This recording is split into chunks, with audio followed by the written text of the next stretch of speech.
हाँ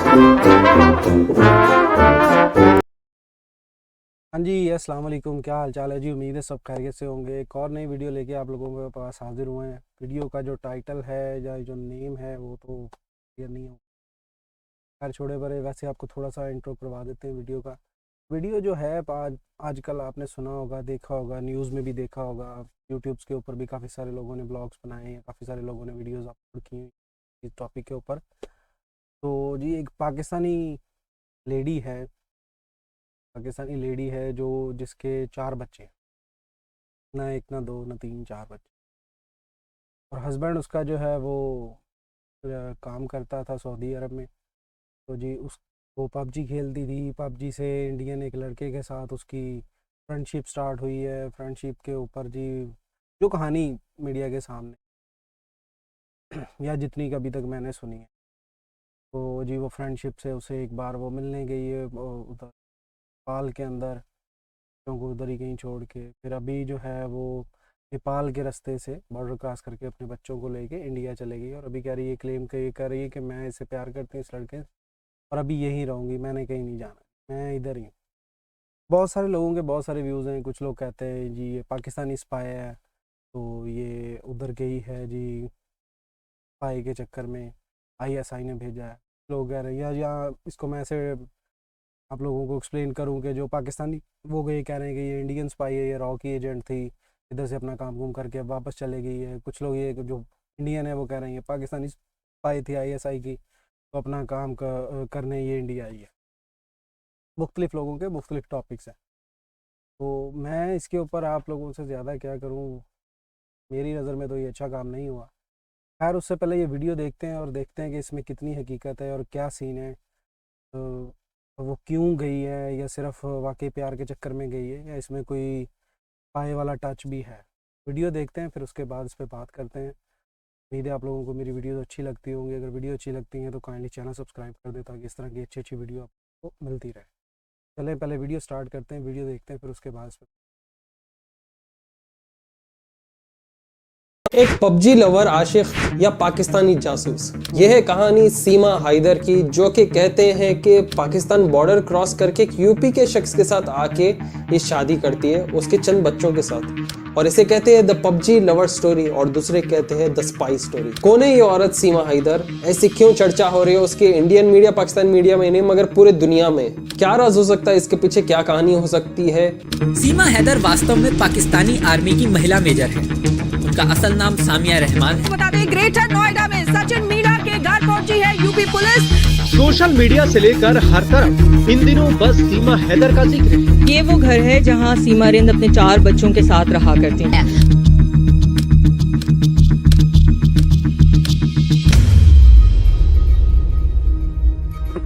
अब ये भी आरोप लगाएंगे भारत की जनसंख्या बढ़ने का मुख्य कारण सीमा के 4 बच्चे भारत में आए, जिसकी वजह से जनसंख्या बढ़ गई। लोग देखेंगे क्या इस देश में अब सीमा को डिपोर्ट करने के बाद भी आतंकवादी हमले नहीं होंगे क्या? हाँ, अगर ये प्यार किसी अभिनेता को करती, सीमा यहां स्वागत हो रहा होता, मुंबई में उसके लिए पार्टियां हो रही होती, रिसेप्शन हो रहा होता, और बड़े बड़े लोग वहां उसको गिफ्ट देने और मुंह दिखाई देने पहुंच रहे होते। उसका अफसोस है कि उसने गरीब को प्यार किया। एक कहती है इसे पढ़ना लिखना नहीं आता, दूसरे कहते हैं कि ये इंग्लिश में बहुत फ्लुएंट है, इसे कंप्यूटर भी ऑपरेट करना आता है। जब इससे पूछते हैं कि तुम तो पाकिस्तान का बॉर्डर क्रॉस करके आई हो, क्या तुम्हें कलमा आता है, सूरह फातिहा आता है, बेसिक वजू के फराइज आते हैं, फर्ज चीजों के बारे में जानते हैं इस्लामिकली? तो ये बोलती है, सोचती है नहीं मैं भूल गई, मुझे याद नहीं है। आप बता पाएंगे सूरह फातिहा सूरत सुना देंगे क्या आप? सॉरी सर, अभी नहीं। सना नहीं। मतलब अलहम्दो की सूरत, सुबहाना की सूरत, कुल हु अल्लाहु अहद की सूरत, या कोई कलमा कोई सुना दे। तो लोग डाउट करना शुरू किए कि ये इंटरव्यूज देने के लिए इतनी कॉन्फिडेंट है, और दूसरी ओर पे ये अपने आप को जाहिल बता रही है पर दिख नहीं रही। तो आखिर राज क्या है इसका? क्या रियल में ये स्पाई है या बस एक पबजी आशिक है जो कि अपने आशिक से यूपी मिलने आई है? असल में सीमा हैदर गुलाम हैदर से शादीशुदा है। इसकी शादी होती है 2014 फरवरी में। 5 साल बाद जब इसका असली पहला शौहर गुलाम सऊदी अरबिया काम करने जाता है, तो ये अपने खाली वक्त में पबजी वगैरह जैसे गेम्स खेलती है। और रिपोर्ट्स के हिसाब से ये बताया जाता है कि यही वक्त था जब। एक मिनट यार, आप लोगों के साथ शेयर करना चाहूँगा कि जितनी अभी मैंने ये बात सुनी है उस हिसाब से कि वो बिल्कुल जाहिल है, मतलब उसे कुछ भी नहीं आता। और अगर कुछ भी नहीं आता तो उसे पबजी किसने इंस्टॉल करके दी? उसको पबजी के फीचर्स कैसे पता हैं? पबजी के फीचर्स सारे इंग्लिश में हैं, ऑपरेट कैसे कर रही है, और उसके बाद लाइव चैट पे बात कैसे कर रही है, उसने इससे कांटेक्ट कैसे किया, ये सोचने वाली बात है। ठीक है, चलें देखते हैं। लेकिन ये चीज़ मेरे लिए अलार्मिंग है कि एक बंदी जिसे हम बिल्कुल कहते हैं अनपढ़, जाहिल है, गवार है, कि उसे कुछ नहीं आता, ABCD कुछ नहीं पता, लेकिन वो पबजी ऑपरेट कर रही है और उसने पबजी से अपना लवर ढूंढा है। सोचने वाली बात तो है ही। देखते हैं, फिर उसके बाद बात करते हैं। ये सचिन नाम के शख्स से कांटेक्ट में आई थी। कहा जाता है कि सीमा और सचिन पिछले साल नेपाल में मिले एक दूसरे से और जब ही मार्च में उनकी शादी हो गई। जैसे ही इसे इंडियन पुलिस अरेस्ट कर ली, शादी के ऊपर डबल शादी कैसे हो गई? ये कुछ हजम नहीं हो रही बात।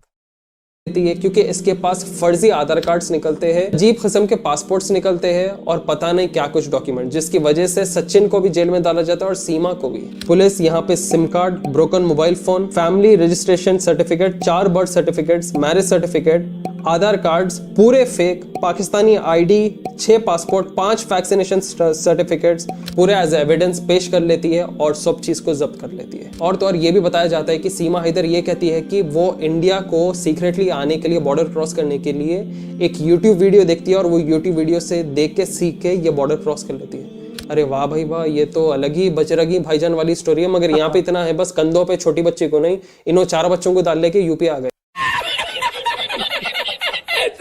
सीमा बाहर आके जेल के बोलती है कि मैं पहले बहुत घबराई हुई थी। मैं कराची से दुबई गई और वहां पे तकरीबन 11 घंटे रुकी, सोई नहीं। फिर वहां से मैं नेपाल आई, रोड टू पोखरा लेकर वहां पे सचिन को ये मिली। फिर ये वापस पाकिस्तान चली जाती है और सचिन इंडिया आ जाता है नेपाल से। ये पाकिस्तान में जाके अपना शोहर का जमीन बेचती है जो कि तकरीबन 12 लाख रुपए का था। वहां से ये फिर से फ्लाइट टिकट्स वगैरह अरेंज करती है नेपाल के वीजा के लिए, खुद के लिए और उसके साथ बच्चों के लिए। कहती है कि ये औरत है बच्चों के साथ, तो इसे सिक्योरिटी चेक्स पास करना बहुत ही आसान था। अब देखो, ये दोनों एक दूसरे से सीक्रेटली मिल रहे थे। ये जो है बॉर्डर्स क्रॉस करके सीक्रेटली इंडिया में आ गई थी, शादी कर लेती है सचिन से, और उसके बाद ये पोल कहाँ पे खुलती है? ये पोल वहां पे खुलती है जब सचिन उसके ये सो कॉल्ड वाइफ के लिए कुछ डॉक्यूमेंटेशंस तैयार करना चाहता है और वहां पे इनका लॉयर इनकी पूरी पोल खोल देता है। क्योंकि सचिन क्या कर रहा था, सीमा के लिए रेंटेड एकोमोडेशन तैयार किया और उसकी पाकिस्तानी आइडेंटिटी पूरे को खत्म कर रहा था। वो सीमा के पेरेंट्स से भी बात कर लिया था और लीगल प्रोसीडिंग्स चाह रहा था कि ये इंडियन भारतीय हो जाए। जब लॉयर इसका देखता है कि इसके डॉक्यूमेंट्स वगैरह जो चीज़ से तैयार किए गए हैं वो एक बहुत ही फिशी तरीके से है, फिशी मतलब एक स्पाई के तरीके से तैयार किए गए हैं। इसके बाद लॉयर जाके सीधे पुलिस को बोल देता है और पुलिस इस केस को सीरियस लेती है और ये सब चीज़ लाइट में आ जाती है। न्यूज़ रिपोर्ट्स के हिसाब से एक पाकिस्तानी यूट्यूबर शोएब मलिक ने क्वेश्चंस रेस किए सीमा हैदर के नाम पे, और ये यूट्यूबर ये कहता है कि सीमा हैदर पाकिस्तानी एजेंट हो सकती है, वो भी इंडिया में। वो ये बताता है कि 5th क्लास तक पढ़ी लिखी है, इसे पढ़ना लिखना नहीं आता, तो ये इंटरव्यू इतना कॉन्फिडेंटली फेस कैसा कर रही है? इसे तो डर के रहना चाहिए, जेल भी जाके आई है, 2 बड़े बॉर्डर्स क्रॉस करी है, इसे वापस पाकिस्तान को छोड़ दे सकते हैं। और ये खुद को मुसलमान क्लेम करती है। एक सिंगल उर्दू वर्ड इसके जबान पे आप देखेंगे नहीं। जब से कलमा, शहादा, नमाज के फराइज, वजू के फराइज सब पूछते थे, वो बस आसमान में देखती है और मैं भूल गई, बस ये जवाब देते रहती है। अब तो इतना ही नहीं, और ज्यादा खतरनाक तमाशा ये भी हो गया कि वो सोशल मीडिया पे आके बोल रही है कि देखो मैं और मेरे हस्बैंड जो है ना एक यूट्यूब चैनल बनाए, इतने सारे इंटरव्यूज जो है मीडिया चैनल्स वाले आके इंटरव्यूज ले रहे, इतने सारे पैसे कमा ले रहे हमारे इंटरव्यूज के साथ, तो मैं खुद यूट्यूब चैनल बना रही हूँ और मेरे हस्बैंड को आप लोग ये यूट्यूब चैनल देख के सपोर्ट कर लो। अब ये इतने सारी चीजें ऐसे औरत के दिमाग में कैसा आ रही है जो कि 4-5 बच्चों की माँ है? क्या इसके पास इतना सारा वक्त कहां से निकला? वो भी पबजी खेलते हुए, आशिकी करते हुए और 4 बच्चों को संभालते हुए। वाह भाई वाह, सुपर वुमन है ये तो। सीमा हैदर ने 2 जगह अलग अलग अपने एजेस बताए, किसी में उम्र ज्यादा है, किसी में उम्र कम बता रही है। एक जगह बता रही है कि इसकी डेट ऑफ बर्थ जनवरी 1, 2002 है और दूसरी जगह 1994 में। तो एफिडेविट के हिसाब से तकरीबन 8 साल का डिफरेंस हो रहा है इसके अंदर। और तो और तमाशा एक सोशल मीडिया के पोस्ट पे ये भी हो गया था कि सीमा का भाई कहते हैं कि पाकिस्तानी आर्मी में काम करता है। एक न्यूज़ रिपोर्ट क्लेम करता है कि सीमा हैदर का भाई पाकिस्तानी आर्मी में है, जिसकी वजह से इसके ऊपर और ज्यादा शक हो जाता है जासूसी के नाम पे। हाउएवर कोई कॉन्क्रीट इंफॉर्मेशन इसको लेकर है नहीं, मगर पुलिस फिर भी पूछताछ कर रही है क्योंकि अभी ये प्लीड कर रही है सीएम योगी और प्राइम मिनिस्टर मोदी को कि इसे इंडिया में रहने दे इसके आशिक के साथ। आप लोग क्या बोलते हैं, ये कोई पॉलिटिकल मूव होगा, एक लवर्स को मिलाने का एजेंडा, एक फ्रेंडशिप बताने, या ये बताने कि कंट्री में कितनी फ्लेक्सिबिलिटी है? हो सकता है, नहीं हो सकता है, प्रोपेगेंडा और नॉट? आप कमेंट करके नीचे बताएं। 14 दिन की कस्टडी में रहने के बाद इन्हें बेल मिल जाती है कोर्ट से, और बेल मिलने के बाद ये हर जगह इंटरव्यूज और बाइट्स देते फिरते रहते हैं। क्या ये पाकिस्तानी भाभी की क्या ड्रामा है या रियलिटी? इंडिया टुडे में ये सीमा हैदर बताती है कि इसकी डेली रूटीन कैसी है। बताती है कि ये राधे राधे का स्ट्रैप इसके गर्दन के तरफ पहनती है, लोगों को हाथ जोड़ के नमस्कार करती है, बड़ों के पैर छूती है और उनसे ब्लेसिंग्स और प्रेयर मांगती है। इतना ही नहीं, बाज़ इंटरव्यूज में ये भी पता चलता है कि ये खुद को अपने आप को 100% वेजिटेरियन डिक्लेयर करती है और हिंदुइज्म एम्ब्रेस कर ली। और अगर इसे वापस भेज देते पाकिस्तान, तो पाकिस्तान में इसके फैमिली मेंबर्स या कोई तो भी इसे मार देंगे। तो ये प्लीड कर रही है प्राइम मिनिस्टर को कि इसे पाकिस्तान वापस ना भेजे, इसको इसके आशिक के साथ ही पूरी जिंदगी बिताने दे। इससे भयंकर मालूम मैं कभी कोई किस्सा नहीं सुना। आशिक ही हो तो ऐसी 4 बच्चे रख लेके, बाप रे बाप। अब इसके पहले वाला हस्बैंड कहाँ है? इतनी जेन्युइन रिपोर्ट है तो। सीमा हैदर का पहला हस्बैंड गुलाम हैदर अपील कर रहा है प्राइम मिनिस्टर नरेंद्र मोदी को और इंडियन गवर्नमेंट को कि उसको और उसके बच्चों को वापस पाकिस्तान भेजे। ये बहुत गलत तरीके से इसने इंडिया को एंटर किया और उसके बच्चे को लेके चलेगा, क्योंकि बच्चों की कस्टडी बहुत मायने रखती है और इसके लिए इंटरनेशनल कोर्ट्स भी इन्वॉल्व हो सकते हैं। मीडिया का मैं बहुत शुक्रगुजार हूँ कि मुझे तो कोई पता नहीं था मेरे बच्चे किधर हैं। ये भारत मीडिया से मैंने एक क्लिप देखा था कि मेरे बच्चे भारत के पुलिस कस्टडी में। तो ये खुद परेशान था कि इसकी बीवी और बच्चे गायब कहाँ हो गए। तो बहुत अफसोस की बात है, बेचारे पहला शौहर देखो रोटी ब्रेड विनर बनने के लिए बाहर गया कमाने के लिए। अब ये वो मशहूर कहावत हो गई, पति फौज में पत्नी मौज में। थोड़े आर्ग्यूमेंट्स जो हम कमेंट्स में देख रहे हैं कि जर्नलिस्ट अशरफ हुसैन ने ये लिखा, छोटे से छोटा बच्चा अगर मुसलमान कम्युनिटी से जुड़ा होगा तो उसे बेसिक क्वेश्चंस तो मालूम रहेंगे। मतलब बचपन 5 साल 6 साल के बच्चे को अगर आप अल्लाह, सूरह फातिहा, वजू ये सब चीजें बोलेंगे तो उसका जवाब दे देगा। सीमा हैदर इतनी बड़ी होने के बाद भी ये बोल रही कि मुझे याद नहीं है, मैं भूल गई, ऐसा हो गया वैसा हो गया। तो how come a person belonging to a Muslim community basic Surah Fatiha और कलमा नहीं मालूम? भाई पैदा होने के बाद ये कलमा तो सबको मालूम रहता ही रहता, चाहे आप प्रैक्टिसिंग मुस्लिम रहो या नॉन प्रैक्टिसिंग। ट्विटर पे एक यूजर शुभम शुक्ला ने ये लिखा कि a woman entered the country through backdoor playing with the security of India. Instead of showing concern about this, the game of इलू इलू is being played in India. First of all, it should be thoroughly investigated that review of the Nepal border in such a situation even terrorist can enter India tomorrow. तो हमारे दुश्मन कहां से नहीं घुस सकते, वो सोचो आप। अब सिंस ऐसे चीज़ें जब मीडिया में, इंटरनेशनल मीडिया में उछाले जाते हैं तो क्या होता है, फसाद तो होना लाजमी है। एक आइडेंटिफाइड कॉलर के पास से कॉल आता है, मुंबई ट्रैफिक कंट्रोल रूम एक कॉल रिसीव करता है जिधर ये बताया जाता है कि अगर इंडिया उसे वापस नहीं भेजता तो इंडिया बहुत बुरे कॉन्सिक्वेंसेस फेस करेगा। यहाँ पे द कॉलर सेड अगर सीमा हैदर वापस नहीं आई तो भारत का नाश होगा। और कॉलर ने फर्दर ये भी बताया कि वो ऐसा एक अटैक प्रिपेयर करेंगे जो कि सिमिलर 26/11 का होगा जो कि मुंबई में हुआ था। इसी के फौरी बाद मुंबई पुलिस और क्राइम ब्रांच बहुत हरकत में आते हैं और इमीडिएट इन्वेस्टिगेशन शुरू कर देते हैं, क्योंकि ऐसे किस्म के कॉल्स कभी इनके कंट्रोल रूम को नहीं आते थे। तो देखो, मजाक भी अगर कर रहे हैं ना तो ये बहुत सीरियस इशू है सिक्योरिटी कंसर्न्स को लेके, क्योंकि एक अगर औरत बच्चों को लेकर ऐसा घुस गई तो कोई भी कल के दिन घुस सकता है। तो दोस्तों, आप क्या बोलते हैं, एक पबजी आशिक या एक हिडन जासूस?